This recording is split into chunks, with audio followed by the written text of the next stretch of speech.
Voilà, donc on va pouvoir vous présenter enfin l'appel à projet FSE+, dispositif de remédiation pour le raccrochage scolaire. Il a été validé à la CP du 28 avril dernier, ce qui nous permet de le publier. Il a été publié le 12 mai, puisqu'il a été mis en ligne sur le site Europe en Normandie. Donc, je vais vous présenter cet appel à projet, en tout cas le cahier des charges et les grandes lignes du cahier des charges, les modalités de sélection et d'attribution du soutien FSE+, quelques points de vigilance, sachant que là, j'irai assez vite parce que ce sont des rappels du webinaire d'information qui avait déjà eu lieu le 1er avril 2025 et non pas 24. On fera un petit focus sur les plans de financement avant dépôt.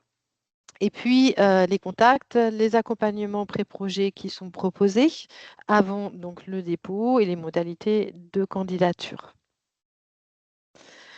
Donc, cet appel à projet, il est bien relié à la priorité 6 du programme FEDER FSE+, FTJ Normandie, l'objectif spécifique 4.6, donc sur le raccrochage scolaire.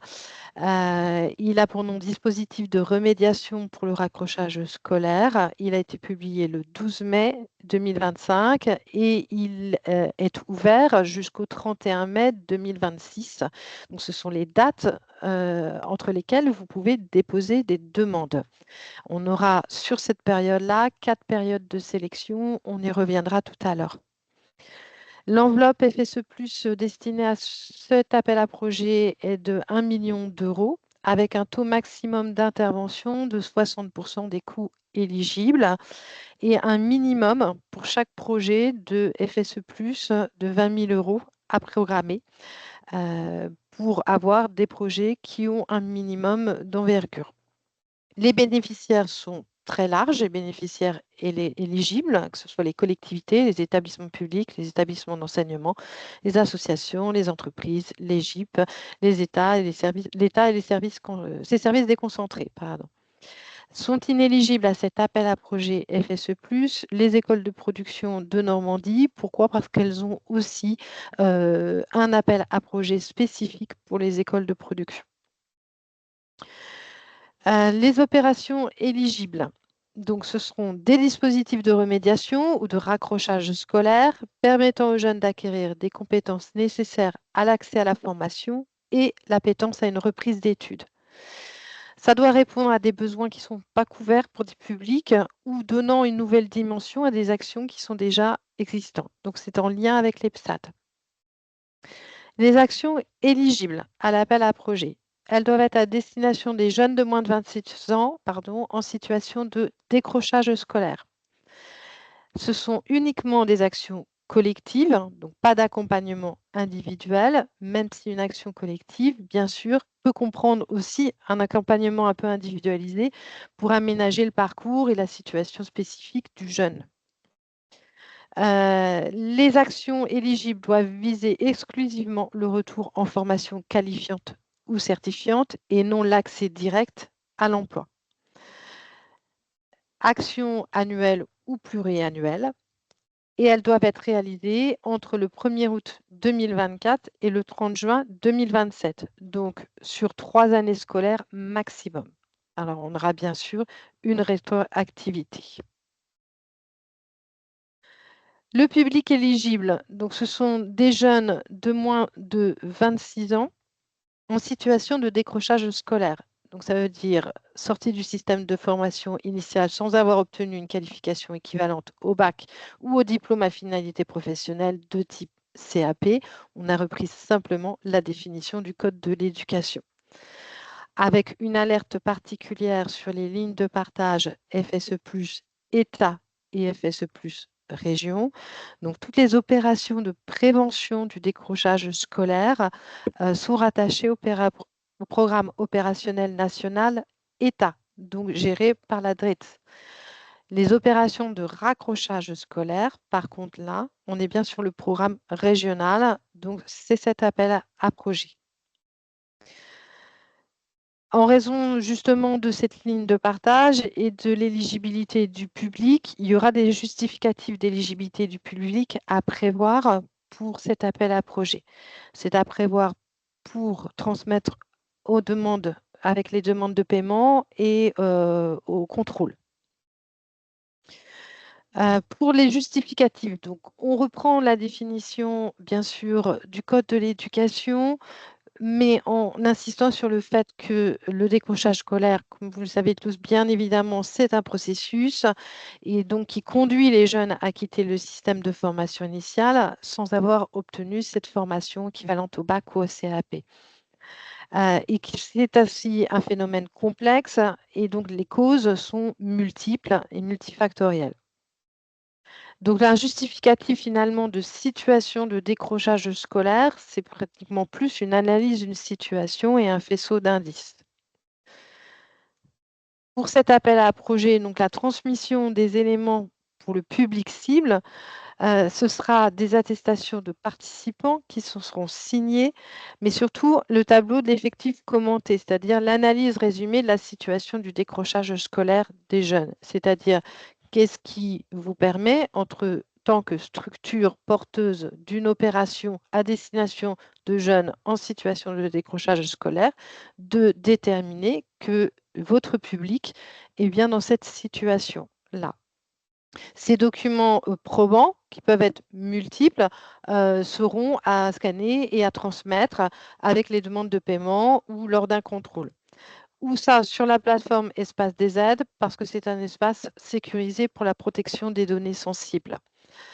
Il y aura bien sûr, pour sous toute demande, une notice explicative pour le public cible qui pourra être transmise à toutes les structures, qu'elles soient déjà porteuses ou même à l'étape pré-projet sans problème. Alors, les critères d'éligibilité de l'appel à projet, ils sont cumulatifs, c'est-à-dire qu'il faut répondre à chacun de ces critères d'éligibilité. Donc, le projet doit contribuer, bien sûr, à l'atteinte des objectifs fixés dans le programme sur l'OS 4.6, viser le public cible, donc des jeunes de moins de 26 ans en situation de décrochage scolaire et non pas à risque de décrochage scolaire. Encore une fois, on n'intervient pas sur la prévention. Ne pas être terminé au moment du dépôt du dossier, respecter les principes horizontaux, égalité entre les hommes et les femmes, égalité des chances et prévention de toute discrimination, promotion du développement durable. Prévoir la gratuité des actions pour tous les participants.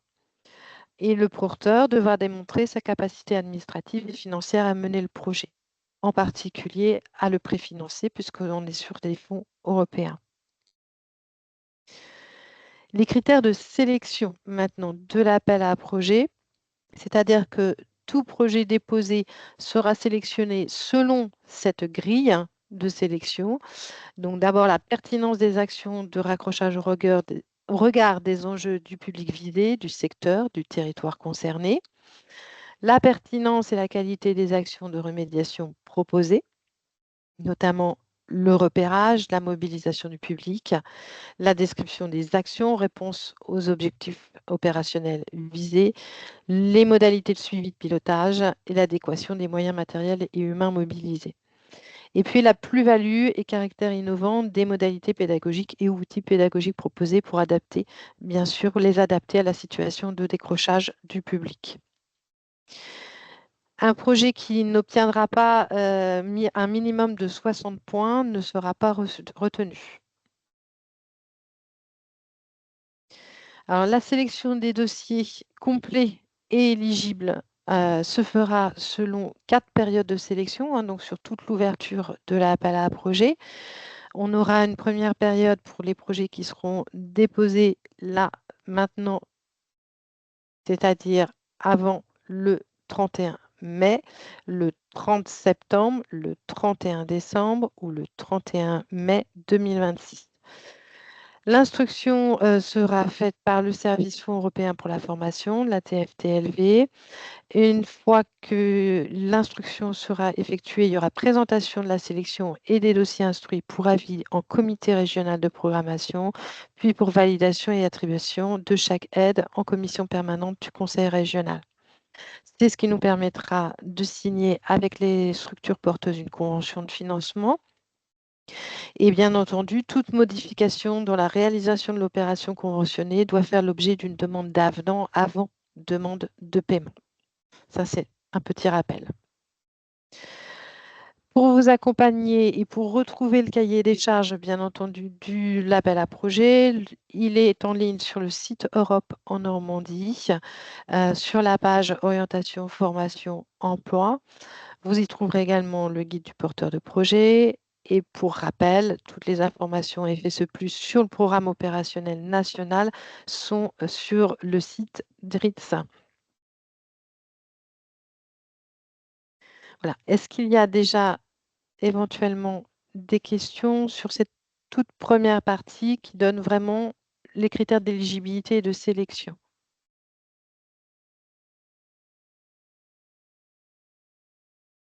Non, si ça va, je continue.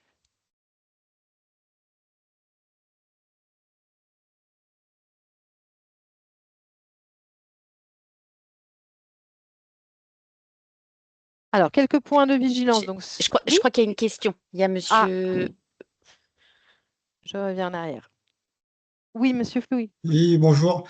Oui, j'avais une question sur le public cible en fait. Je me demandais si on pouvait envisager de proposer un projet pour des jeunes dans le cadre de ce que nous on appelle des Morex ou des Morea, c'est-à-dire des jeunes qui ont échoué au bac, mais ils ont échoué en juin en fait.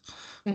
Et on leur propose de repasser qu'une partie que les disciplines finalement qu'ils n'ont pas validées sur l'année.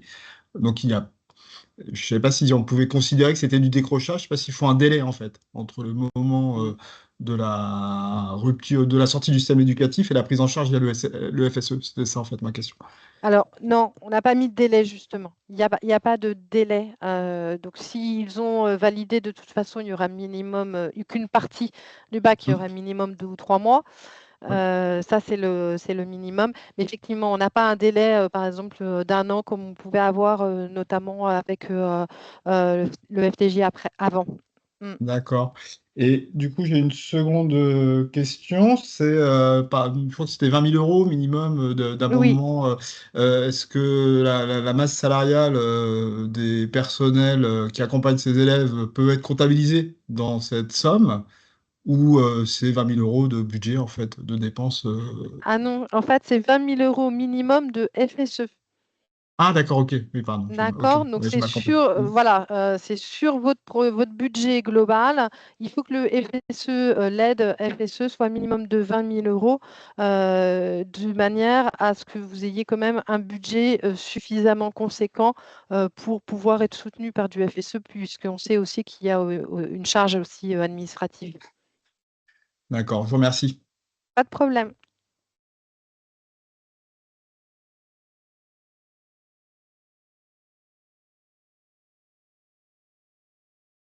Alors, sur les points de vigilance FSE, je vais très très vite parce que là, c'est vraiment des rappels. Et puis, de toute façon, le support aussi, bien entendu, il sera disponible. Donc, vraiment des rappels, hein. Si c'est achevé, un projet n'est pas éligible. Par contre, on a la rétroactivité des dépenses pour des projets qui ont déjà démarré depuis août 24. La demande d'aide doit être déposée par l'entité qui porte le projet, qui a la capacité administrative et financière à réaliser l'opération et une comptabilité séparée.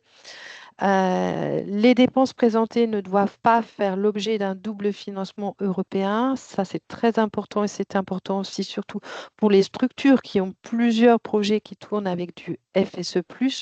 Voilà, notamment pour les dépenses de personnel, hein, on fera bien entendu un regroupement, hein, il y aura comparaison parce que c'est strictement interdit. Le FSE+ soutient des opérations spécifiques et non des frais de fonctionnement de structure. Ça, c'est important aussi.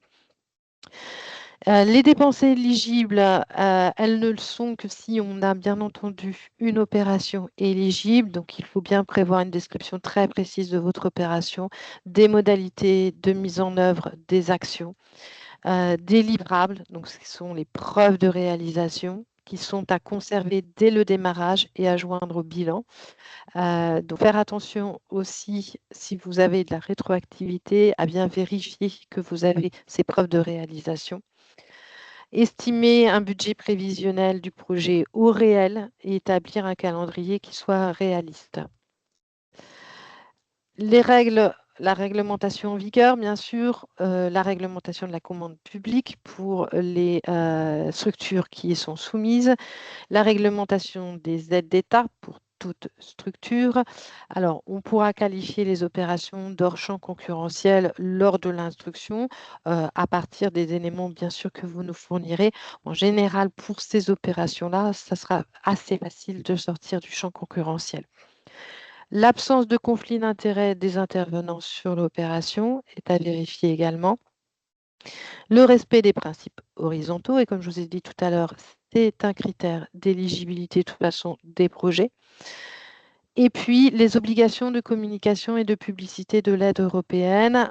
Encore une fois, dès le début de l'opération, donc vérifiez également sur vos opérations, si vous vous apprêtez à déposer, que vous avez bien en rétroactivité des éléments démontrant la communication et la publicité. Ou sinon, en attendant d'avoir votre convention, vous pouvez déjà commencer à communiquer et à poser les logos nécessaires.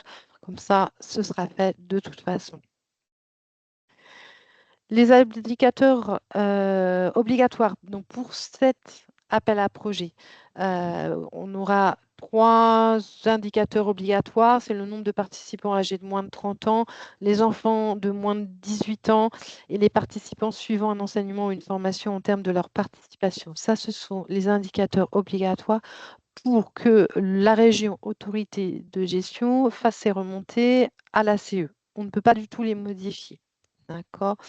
Vous devrez faire un saisie du prévisionnel au dépôt de la demande et du réalisé à chaque demande de paiement en conservant les justificatifs. L'éligibilité des participants en situation de décrochage scolaire à l'entrée. Donc là, il faudra bien garder un justificatif de l'âge. On est sur des jeunes de moins de 26 ans, tout justificatif, hein. Là, on n'est pas obligatoirement avec une pièce d'identité. Et les attestations et les documents probants qui seront à transmettre avec les demandes de paiement et en cas de contrôle. Et puis, comme ce sont des opérations avec des participants et non des usagers au sens européen, il y aura aussi les questionnaires participants à l'entrée, à la sortie et à plus de 6 mois, qui sont les questionnaires pour toutes les opérations qui ont des participants, financés par un fonds européen. Pour le plan de financement prévisionnel, quelques indications. Donc, les dépenses éligibles et les ressources, le cas échéant, pourraient être prises en compte donc, à compter du 1er août 2024 et jusqu'au 30 décembre 2027. Attention, jusqu'au 30 décembre 2027, ça veut dire que les dépenses doivent être réalisées avant le 30 juin 2027. C'est-à-dire que vous devez réaliser au plus tôt vos opérations au 1er août et jusqu'au plus tard au 30 juin 2027. Et ça vous laisse entre le 30 juin 2027 et le 30 décembre 2027 pour finir d'acquitter les dernières dépenses et déposer les bilans. Les dépenses éligibles doivent être nécessaires, rattachables à la mise en œuvre du projet. Donc, c'est ce qu'on va retrouver, bien entendu, dans les bilans. Pouvoir être justifiées par des pièces comptables et non comptables probantes. Donc, ça, ce sont les livrables, qui sont les preuves de réalisation. En ce qui concerne les ressources, elles doivent être identifiées dans le plan de financement déposé, bien entendu, et justifiées. C'est-à-dire que si vous avez déjà des ressources, vous pouvez joindre à vos demandes, que ce soit des conventions, des lettres de notification, etc. Le taux maximum d'intervention de FSE+ est de 60% des coûts éligibles et l'aide européenne doit être de minimum 20 000 €. Les dépenses qui seront éligibles, donc des dépenses directes, bien entendu, les dépenses de personnel en premier lieu. Il s'agit des rémunérations qui sont prises en charge par le porteur. Et là, ne sont concernés que les personnels dont le temps minimum consacré à l'opération est de 10% du temps de travail. Donc minimum 10%. Elles sont justifiées sous présentation de bulletins de paie et de lettres de mission sur l'opération. Plus des fiches temps uniquement si on a une participation variable. Si on a une quotité annualisée, on n'a pas besoin de fiche temps. Dépenses de prestations externes, des dépenses directes de fonctionnement, comme des frais de mission, des achats de fournitures, des impressions, des communications, de la location. Attention dans le respect des règles de la commande publique pour ceux qui sont soumis. Et puis des dépenses en nature, c'est-à-dire les mises à disposition de personnel ou de locaux. Attention, ce sont des dépenses, des mises à disposition à titre gratuit, donc ça doit être également équilibré en ressources. Les dépenses indirectes aussi sont éligibles, donc ce sont celles qui sont nécessaires à l'opération mais qui ne peuvent pas être directement liées à la mise en œuvre de l'opération, donc des dépenses administratives, des frais de gestion, de recrutement, de comptabilité, etc., etc.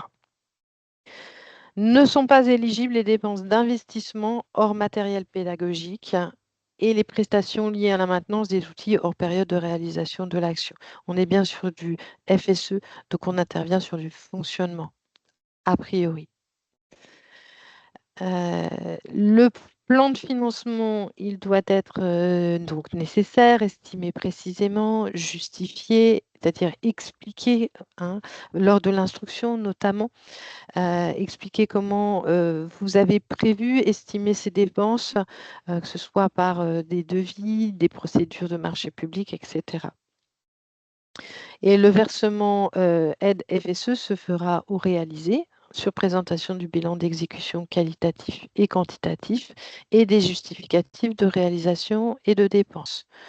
Il n'y a pas d'avance FSE+, mais une possibilité de solliciter un ou plusieurs acomptes dès que l'on a la signature de la convention.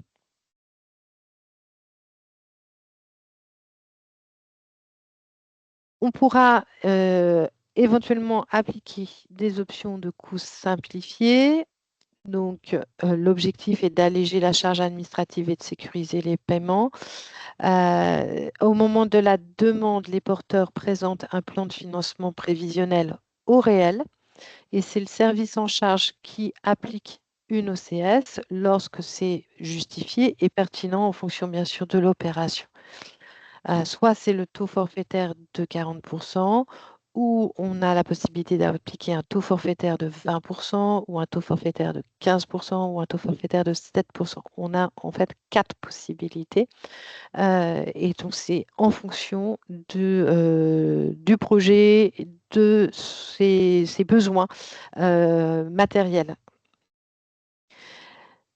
Les opérations présentant un coût total inférieur à 200 000 € sont obligatoirement, par contre, quant à elles, mises en œuvre par le biais d'une de ces OCS.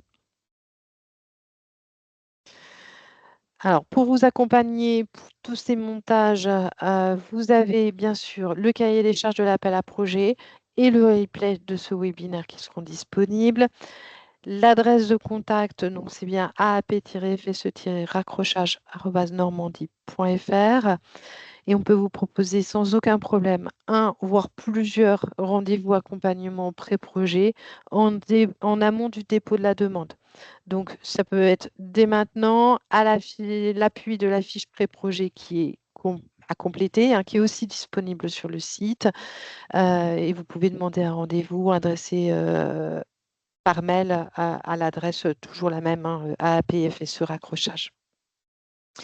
Et vous aurez aussi, bien entendu, pour les projets qui seront conventionnés, un accompagnement dédié pendant la réalisation aussi de l'opération.